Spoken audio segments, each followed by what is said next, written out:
Hello geometry students, today we are going to do section 11.7.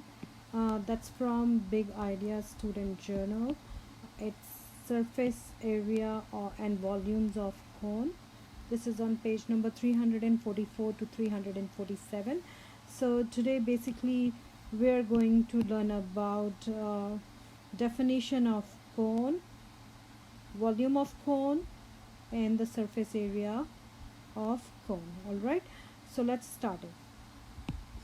So basically first thing we have to talk about what is cone. Cone is just like you have seen the traffic cone is the same three-dimensional geometric figure. It has a flat surface that's called base. You see this one is base, that's the bottom on which it stands, and the curved surface that's called lateral surface, the dark blue one, the one purple, you see that, and the top where it's just the top like a mountain peak, it's called vertex, or another name for that is apex. All right, and here when you talk about it, so you just need to know this is r, that's the radius for this um, cone, and this is the height, it's the h, and the this height is l, and that's called slant height. So you have two kinds of height. Basically whenever you're doing the problems, this is the height which is the perpendicular one, and this is the one which is tilted, that's called slant height. Okay, that's represented by lowercase l. So let's move to our next part. So if we're trying to find the area of the volume of a cone, so basically imagine if you have two 3D figures. This is a cone and this is the cylinder, and for cylinder you already done that the volume is pi r square h, where r is this radius and height is the one height of the cylinder.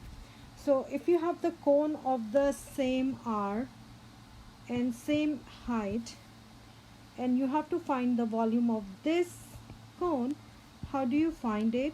It's basically you try to suppose this is a 3D container, cone shape and a cylinder shape.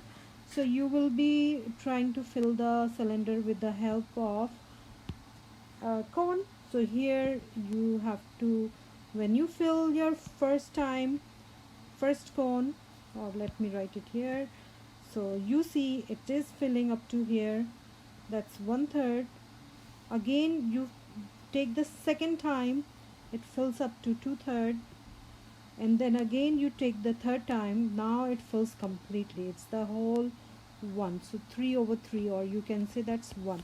So it means how many cones you needed to fill the cylinder? You needed 3 cones to fill the cylinder. So if you know the cylinder's volume, cone's volume will be 1/3 of it. Let's write down the formula. Before we write down the formula, let's talk about different kinds of cone. Right, circular, where the height is, the center is just on the top of vertex. If it is in a straight line, so this is your height. And when you are talking about oblique cone, the vertex that's not on the top of center, it's tilted, so you call it oblique cone, but still your height is going to be considered this one as a height is always perpendicular distance like it is here, so don't get confused. Let's talk about the formula. Volume of a cone, if you're finding the volume of cone, we knew that 3 cones are equivalent to 1 cylinder when their height and radiuses are area are same. So our formula here is going to be V is 1/3 base area times height, basically pi r square h for cylinder. We remember it's pi r square h for cylinder, but we know when I do 3/3 of the cylinder, that becomes the volume of cone. Alright, so you just remember this last one. It's just remember 1/3 pi r square h, or just to write it simple, pi r square h over 3. Up to you. Where r is the radius, this is the radius. No matter it's a right one or if it is an oblique one. Alright, and height is always the perpendicular distance. This one here, I'm not taking this slant height. This should not be taken. Our height is this perpendicular one. This is the height. Alright, so when we have these two things, we can always find the volume of a cone. Let's move to next formula, surface area of a right cone. If we're trying to find the surface area means all the visible part, all the visible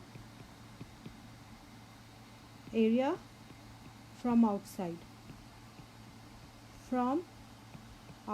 no matter it's on the bottom, means whatever you can possibly see when you just turn it, look at upside down, any angle, whatever you can see from outside, you have to find that area. It means you have to have the lateral area, the one which is outside, and on the top of that you have to have the base area. You have to have these two things for surface area, everything, both of them together. So if I want to know what is the area here, so for that let me just, if I just want to use the base area, this is the base area, and if I just want to find the base area, how much is that? So I need to know that this is r, and it's just like a circle, and circle is what? Pi r square. For circle, the base area is pi r square. So if I am just trying to find, that's coming from, this is pi r square, this is the base area, and then I need this lateral one, which is just all on the side one, whatever the area that we need, and for that the formula is pi r l, that's a lateral area. And keep in mind, here we're taking slant height, this L, we need to know this L, so not H, we need L, that's a slant height. Alright, I hope you get it. So we are done with this lesson. In next video I'm going to do more problems from section 11.7. Till then, stay safe. Thank you. Bye.